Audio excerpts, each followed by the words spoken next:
Hello viewers, welcome to Sharma Physics classes. Today we are going to start a series. It will primarily cover the physics for class 11 and class 12 students. I'll try to keep the subject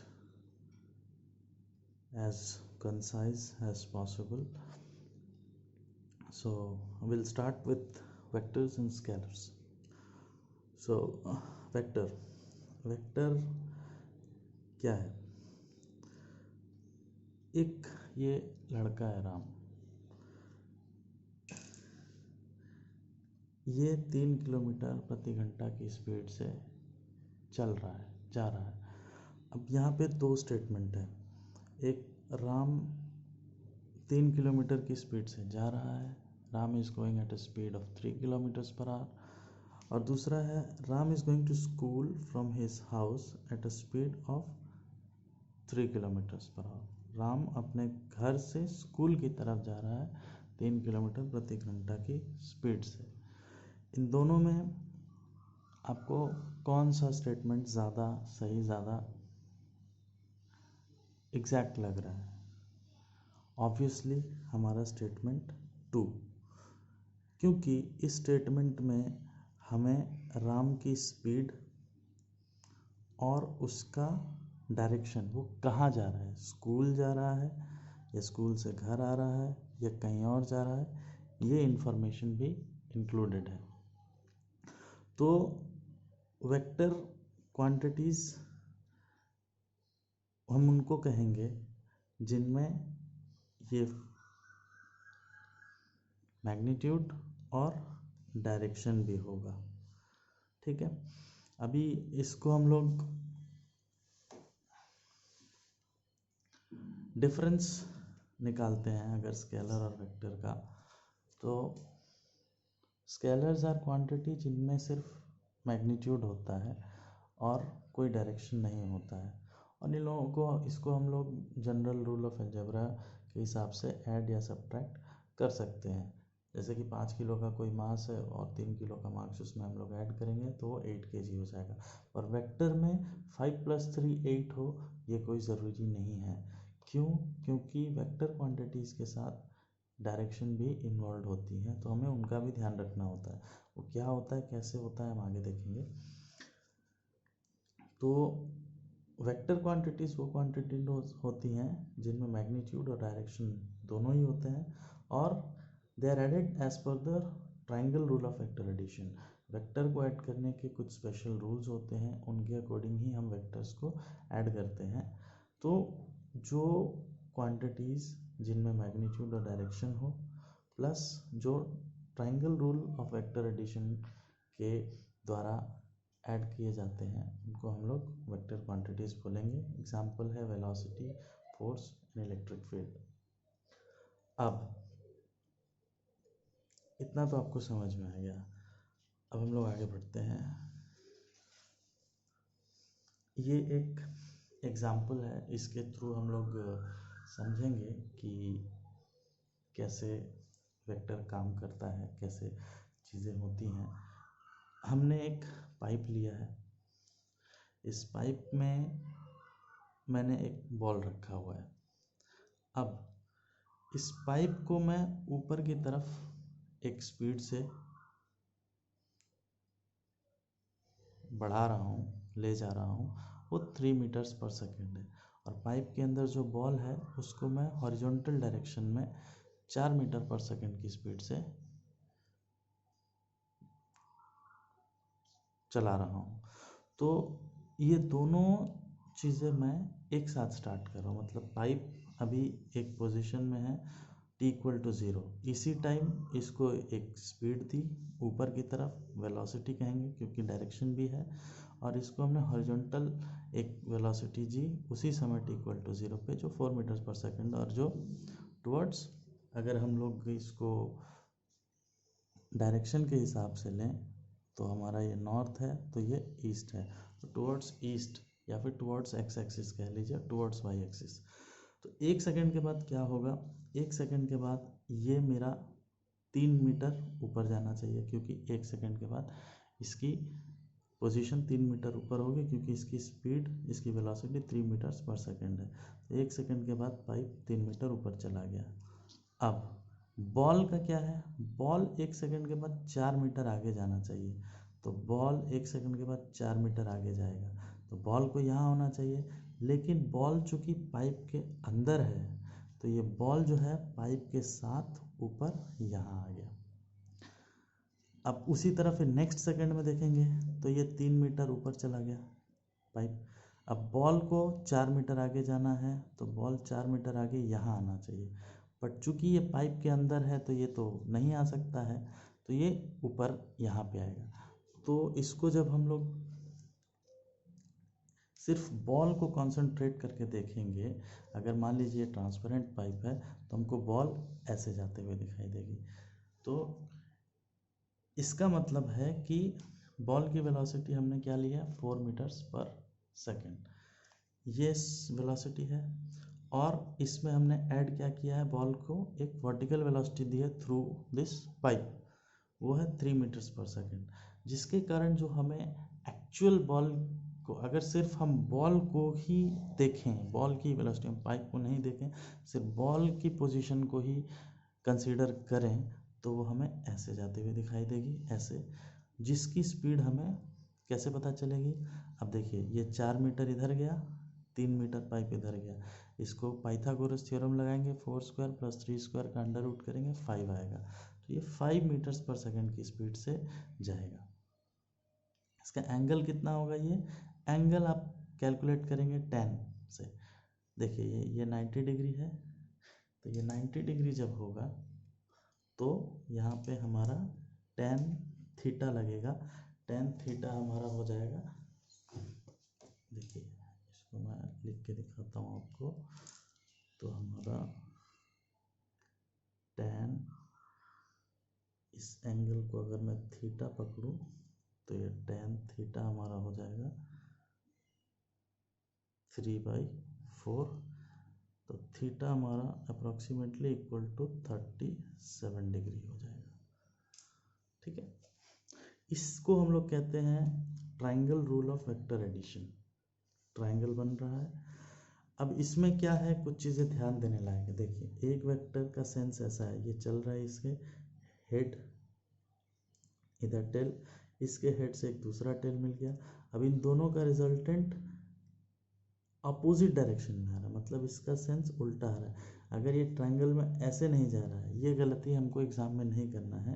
ये ध्यान रखना है कि ये vector ऐसे है x axis के, ये वाई एक्सिस के, तो साइक्लिक अगर चल रहा है तो जो इसका अपोजिट सेंस में आएगा लास्ट में, वो इसका रिजल्टेंट होगा।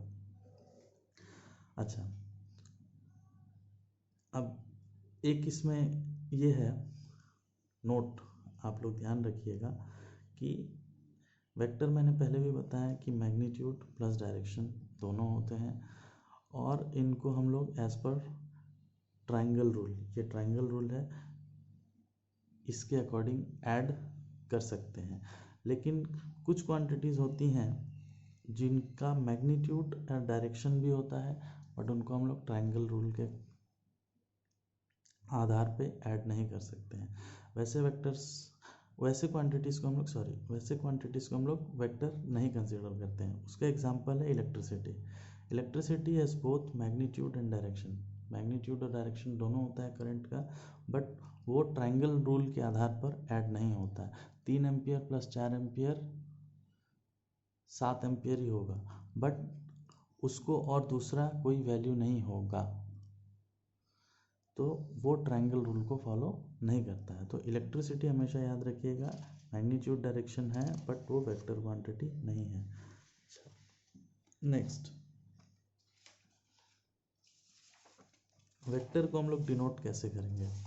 वेक्टर को हम लोग इस तरीके से एरो बना के डिनोट करते हैं। अभी ये एक वेक्टर है, इसके इस पॉइंट को, इस पोजीशन को हम लोग टेल या बट कहते हैं। इसको हम लोग एरो मार्क जो होता है इसको हेड या टॉप कहते हैं। इसको हम लोग ए बी ऊपर में एरो लगा के भी डिनोट कर सकते हैं, या एक सिंगल लेटर पी ऊपर एरो लगा के डिनोट कर सकते हैं, या फिर हम लोग बोल्ड में, ये ज़्यादातर बुक्स में होता है, बोल्ड में लिख सकते हैं। ठीक है। अच्छा, अब वेक्टर्स दो इक्वल कब होंगे, ये हमको अगर पता करना है तो उसके लिए हमें क्या चीज़ें ध्यान में रखनी होंगी। वेक्टर्स इक्वल तभी होंगे जब दोनों सेम फिजिकल क्वांटिटी हो। मतलब दो वेक्टर्स, अगर एक वेक्टर वेलोसिटी को रिप्रेजेंट कर रहा है और दूसरा वेक्टर अगर फोर्स को रिप्रेजेंट कर रहा है, तो वो कभी इक्वल नहीं हो सकते हैं। तो दो वेक्टर्स अगर इक्वल हैं तो उनमें क्वांटिटी दोनों का फिजिकल सेम क्वांटिटी को रिप्रेजेंट करना चाहिए। दूसरा, मैग्नीट्यूड सेम होना चाहिए। तीसरा, डायरेक्शन ऑब्वियसली सेम होना चाहिए।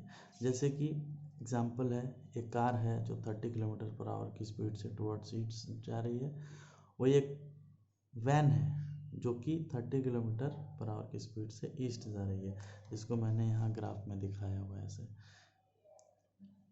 ये 30, ये दोनों वेक्टर इक्वल हैं क्योंकि ये दोनों ही वेलोसिटी बता रहे हैं गाड़ियों की। तो दोनों ही सेम फिजिकल क्वांटिटीज़ हैं, मैग्नीट्यूड दोनों का सेम है, डायरेक्शन दोनों के टुवर्ड्स ईस्ट सेम है। इसका मतलब कि same physical quantity, same magnitude, same direction हो तो उस वेक्टर को हम लोग इक्वल कहेंगे और उसको हम लोग पैरेलली कहीं भी ट्रांसलेट करेंगे, इससे कोई फर्क नहीं पड़ेगा। राइट। नेक्स्ट, अब हम लोग वेक्टर एडिशन पे आते हैं। भाई वेक्टर को ऐड कैसे करना है, वेक्टर एडिशन कैसे करना है। ठीक है, वेक्टर एडिशन कैसे करना है तो देखिए, ये एक वेक्टर P है, ये एक दूसरा वेक्टर Q है। ठीक, अब हमने क्या किया, इस Q के पैरेलल, Q वेक्टर के पैरेलल हमने एक वेक्टर इधर, उसको पैरेलली हमने ट्रांसलेट कर लिया। हमें पता है कि पैरेलल ट्रांसलेशन ऑफ वेक्टर से कोई वेक्टर पे फ़र्क नहीं पड़ता है, तो हमने इसको यहाँ पे ट्रांसलेट कर लिया और इस वेक्टर को हमने यहाँ पे ट्रांसलेट करके एक पैरेललोग्राम बना लिया। इसको पैरेललोग्राम मेथड भी कहा जाता है इसीलिए।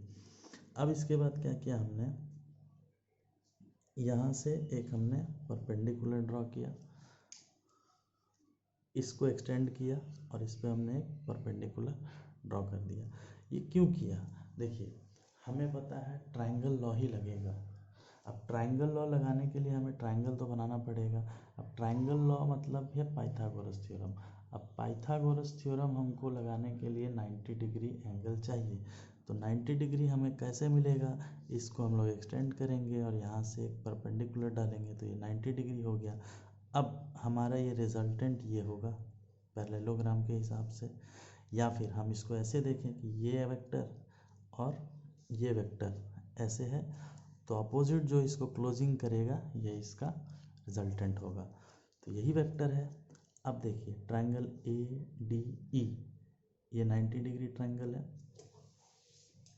राइट, तो ट्रायंगल मैं लिखता हूँ, ट्रायंगल ADE में, राइट, ट्रायंगल ADE में अब हम लोग देखेंगे कि, एक मिनट इसको सही से कर लो मैं, हाँ, ट्रायंगल ADE में हम लोग क्या देखते हैं कि AD स्क्वायर, कर्ण का वर्ग मतलब हाइपोटेन्यूज का स्क्वायर बराबर base square plus perpendicular square. ठीक, तो AE square plus DE square. Right, अच्छा, अब AE क्या होगा, AB प्लस BE और DE तो DE ही है। अब हमको ये पता है, ये पता है, लेकिन ये और ये नहीं पता है, इसको कैसे निकालेंगे। तो देखिए ये पैरेलल है, इसके इधर आया, हमने इसको एक्सटेंड किया है, तो ये एंगल थीटा है तो ये एंगल भी थीटा होगा। अब इसका मैग्नीट्यूड हमें पता है ये Q है, तो अगर हम लोग Q है तो इसको मैं यहाँ पे कॉस का फॉर्मूला क्या होता है, कॉस थीटा लेंगे तो क्या होगा, बेस बाई हाइपोटेन्यूज, राइट। मतलब इसको मैं यहाँ पे कॉस थीटा अगर निकालूं तो क्या होगा, बेस मतलब बी ई बाई हाइपोटेन्यूज मतलब क्यू, तो बी ई क्या हो जाएगा, क्यू कॉस थीटा। उसी तरह मैं अगर साइन थीटा निकालूं यहाँ पे तो क्या होगा, परपेंडिकुलर मतलब D e by hypotenuse Q, perpendicular by hypotenuse, ठीक। थीटा के सामने वाला एंगल परपेंडिकुलर, माने थीटा के सामने वाला साइड जो है वो परपेंडिकुलर कहलाता है। तो यहाँ से हमने क्या किया, हमने बी ई की जगह क्यू कॉस थीटा और डी ई की जगह क्यू साइन थीटा को सब्सटीट्यूट किया। अब ये p plus q cos theta, इसको एक्सपेंड करेंगे तो p a square plus b square plus 2ab, so p square q square cos theta square 2p q cos theta q square sine square theta, ये ऐसे आ गया। आप इसको rearrange कर लेंगे, p square 2p q cos theta q square common लेंगे sine square theta plus cos square theta, और हमें पता है कि sine square theta plus cos square theta 1 होता है। इसको रीअरेंज करेंगे तो क्या आ गया, p square plus q square plus 2p q cos theta. अब ये है आर स्क्वायर, यही तो है हमारा आर ए डी, तो आर हो जाएगा p square plus q square 2p q cos theta under root में, राइट। ये रिजल्ट आपको याद रखना है। अब हमें इसका मैग्नीट्यूड तो पता चल गया, अब हमें इसका डायरेक्शन पता करना है। अब डायरेक्शन कैसे पता करेंगे, तो किसके डायरेक्शन किसी के रिस्पेक्ट में पता करना पड़ेगा, कोई हमें रेफरेंस रहेगा तभी तो हम लोग हमेशा जो ये एक्स एक्सिस है इसके रेफरेंस में डायरेक्शन पता करते हैं। तो पी के रिस्पेक्ट में हम लोग पता करेंगे, एंटी क्लॉकवाइज जाएंगे तो पॉजिटिव एंगल होगा हमें पता है, तो पी के रिस्पेक्ट में हम मानते हैं ये एंगल अल्फ़ा है, ठीक है। तो जब अल्फ़ा है तो tan अल्फ़ा हम लोग निकालेंगे, तो tan के अल्फ़ा क्या होगा, ए ट्राइंगल कौन सा है, ये ट्राइंगल है आपका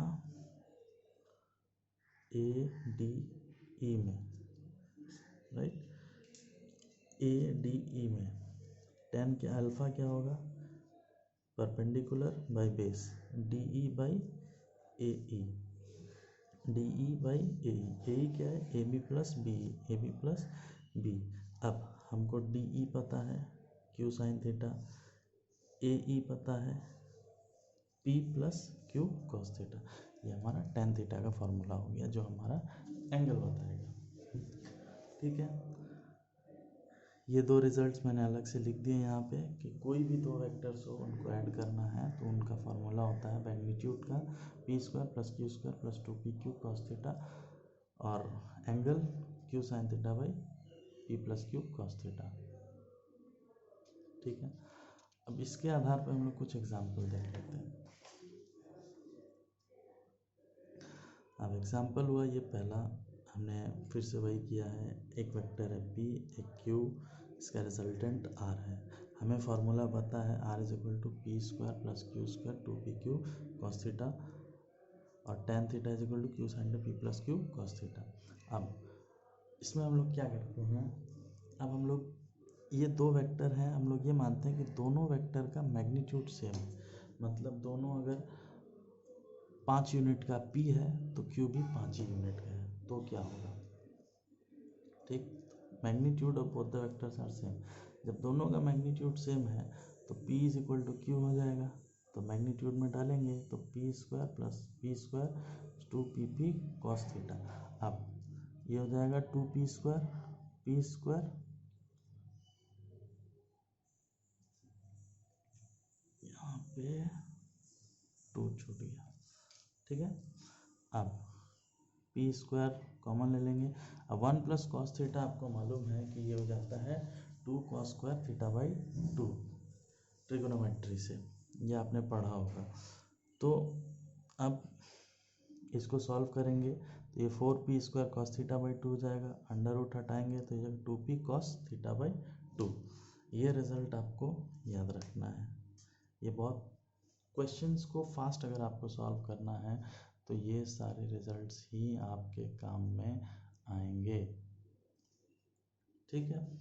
अब tan अल्फ़ा क्या होगा भाई, tan alpha p sin theta plus p plus cos theta मुझे पता है, क्यों, q is equal to p है, p कॉमन लिया, ठीक है, तो p मेरा कैंसिल हो गया, बचा गया sin थीटा। sin थीटा को हम लोग क्या लिख सकते हैं, 2 sin half, 2 sin theta by 2 cos theta by 2, और 1 प्लस cos थीटा को हम लोग को पता है कि 2 cos स्क्वायर थीटा बाई 2 लिख सकते हैं। अब देखिए यहाँ से p cancel, 2 cancel, cos square से cos cancel, sin by cos मैंने tan थीटा बाई 2 आएगा, मतलब एंगल जो है हाफ हो जाएगा। अगर मैग्नीट्यूड सेम है, मतलब दो वेक्टर अगर इक्वल मैग्नीट्यूड के हैं तो ऑब्वियसली दोनों के बीच का एंगल वो सेंटर में ही आएगा, हाफ हो जाएगा, ठीक। ये एक इम्पॉर्टेंट रिजल्ट है, आप लोगों को याद रखना चाहिए। दूसरा है हमारा केस कि हमारा p और q का मैग्नीट्यूड सेम है लेकिन दोनों एक दूसरे से अपोजिट डायरेक्शन में है, मतलब हमारा q जो है वो p से उल्टा है। अगर p इस तरफ है तो q इस तरफ है और सेम मैग्नीट्यूड है, ठीक। तो क्या होगा, तो हम लोग वैल्यूज पुट करते हैं, मैग्नीट्यूड तो सेम है, 2p cos थीटा। अब cos थीटा जो है हमें पता है कि इक्वल मैग्नीट्यूड का फॉर्मूला ये होता है 2p cos थीटा बाई 2, हमने पिछला रिजल्ट देखा है 2p cos थीटा बाई 2। तो इसमें हम लोग थीटा की वैल्यू पुट करेंगे 180 बाई 290, cos 90 क्या होता है 0, तो रिजल्टेंट क्या होगा 0 होगा। मतलब अगर दो वेक्टर्स, दो चीज़ें, मान लो मेरा हाथ है, हाथ को मैं ऐसे ठेल रहा हूँ इधर से ऐसे, अब दोनों बराबर ठेलूंगा तो मेरा हाथ कहीं नहीं जाएगा, यहीं रहेगा, तो यही चीज़ हो रहा है यहाँ पे, रिजल्टेंट 0, और इसी को हम लोग कहते हैं जीरो वेक्टर। ये वेक्टर है, मैग्नीट्यूड 0 है, डायरेक्शन भी 0 है, लेकिन ये वेक्टर है। अच्छा, इसका tan अल्फ़ा निकालेंगे अगर, तो tan अल्फ़ा में sin थीटा क्या हो जाएगा 180, क्योंकि थीटा की वैल्यू 180 है, sin 0 और sin 180 0 होता है, तो ये tan अल्फ़ा भी 0 हो जाएगा, मतलब अल्फ़ा भी 0 हो जाएगा। अब तीसरा केस, फिर सेम मैग्नीट्यूड है बट दोनों वेक्टर के बीच में एंगल 90 डिग्री है। 90 डिग्री का मतलब क्या हो गया, दोनों वेक्टर, एक वेक्टर ऐसा है तो दूसरा ऐसा है, ये P है ये भी P है, तो अगर हम लोग इसमें बनाएंगे तो रिजल्टेंट मेरा कुछ ही होगा। और ये सिंपल स्क्वायर है, तो स्क्वायर का डायगोनल ही है ये, तो डायगोनल कितना होता है √2/√2a। अब देखिए हमारे फॉर्मूला से भी वही आएगा, हमें पता है कि दो वेक्टर अगर इक्वल मैग्नीट्यूड के हैं तो उसका फॉर्मूला होता है 2p cos थीटा बाई 2। अब थीटा हमारा कितना है 90 डिग्री, 90 डिग्री का हाफ कितना होगा 45 डिग्री, cos 45 डिग्री क्या होता है 1/√2, तो 1/√2 से यहाँ 2 से डिवाइड करेंगे तो ये √2 आ जाएगा, √2p, सेम वैल्यू आया। डायगोनल का भी फॉर्मूला वही होता है, तो ये आपको रिजल्ट, मतलब हमारा फॉर्मूला सही है। दूसरा tan अल्फ़ा में हम लोग थीटा की जगह कितना डालेंगे π/2, 90 डिग्री, ठीक है। जब 90 डिग्री डालेंगे तो हमें पता है कि इक्वल मैग्नीट्यूड के वेक्टर्स के लिए एंगल हाफ हो जाता है, तो डायरेक्ट 45 डिग्री हो जाएगा, और ये एंगल हमें पता है डायगोनल का 45 डिग्री ही होता है अल्फ़ा, ठीक है। तो ये रिजल्ट्स आपको याद रखने चाहिए, इससे क्या होगा आपको न्यूमेरिकल सॉल्व करते वक्त परेशानी नहीं होगी। नेक्स्ट, रिजल्ट्स को मैंने अलग से फिर से आपके लिए टैबुलेट करके लिख दिया है, ठीक है। अच्छा, ये है जब p और q मैग्नीट्यूड बराबर हो, एंगल कुछ भी हो दोनों के बीच में, तो ये हो जाएगा resultant 2p cos theta by 2 और अल्फा हो जाएगा थीटा बाई 2। अब अगर दोनों का मैग्नीट्यूड इक्वल है बट एंगल 180 डिग्री अपोजिट है तो रिजल्टेंट 0, एंगल भी 0 होगा। और अगर दोनों का मैग्नीट्यूड इक्वल है और 90 डिग्री पे है तो रिजल्टेंट √2p और एंगल 45 डिग्री हो जाएगा। ये रिजल्ट्स तीनों आप याद रख सकते हैं। याद रखेंगे तो कुछ क्वेश्चंस आपको डायरेक्ट फार्मूला में वैल्यूज पुट करके आंसर मिल जाएगा। अब हम लोग देखते हैं सब्ट्रैक्शन ऑफ वेक्टर्स। ठीक है, सब्ट्रैक्शन में क्या होता है, हमें वेक्टर को घटाना है। ठीक है, देखिए थोड़ा कैमरा और इसका मेरा प्रॉब्लम होगा, this is my first video, तो थोड़ी सी दिक्कत होगी, बट आगे मैं इम्प्रूव करूँगा। इसमें आपको बहुत सारी चीज़ें ऐसी पता चलेंगी जो कि रिजल्ट्स आपको काम में आएंगे आगे न्यूमेरिकल सॉल्व करते वक्त, और कॉन्सेप्ट आपको क्लियर होगा। अच्छा, सब्ट्रैक्शन में क्या होगा, हमारा ये वेक्टर p है और ये वेक्टर q है। अब p में से q को घटाना है, तो घटाना है तो क्या करना है, हमको क्या करते हैं, ये p है, इसको हम लोग क्या करते हैं, घटाएंगे कैसे, तो हम लोग क्या करते हैं, p को q को माइनस कर देते हैं, रिवर्स कर देते हैं। रिवर्स करेंगे 180 डिग्री तो ये माइनस q हो जाएगा। अब p में हम माइनस q को ऐड करेंगे तो p माइनस q हो जाएगा। ये तरीका है वेक्टर को सब्ट्रैक्ट करने का। अब दो वेक्टर है, ये p और माइनस q, इन दोनों को ऐड करना है, तो इन दोनों के बीच का एंगल निकालना पड़ेगा। तो हमें p और q का एंगल पता है, थीटा है, तो ये स्ट्रेट लाइन है, तो ये 180 माइनस थीटा होगा। तो बस रिजल्टेंट में same p square plus q square plus 2pq cos theta की जगह हम लोग 180 डिग्री माइनस थीटा करेंगे, क्योंकि दोनों वेक्टर के बीच का एंगल अब ये है।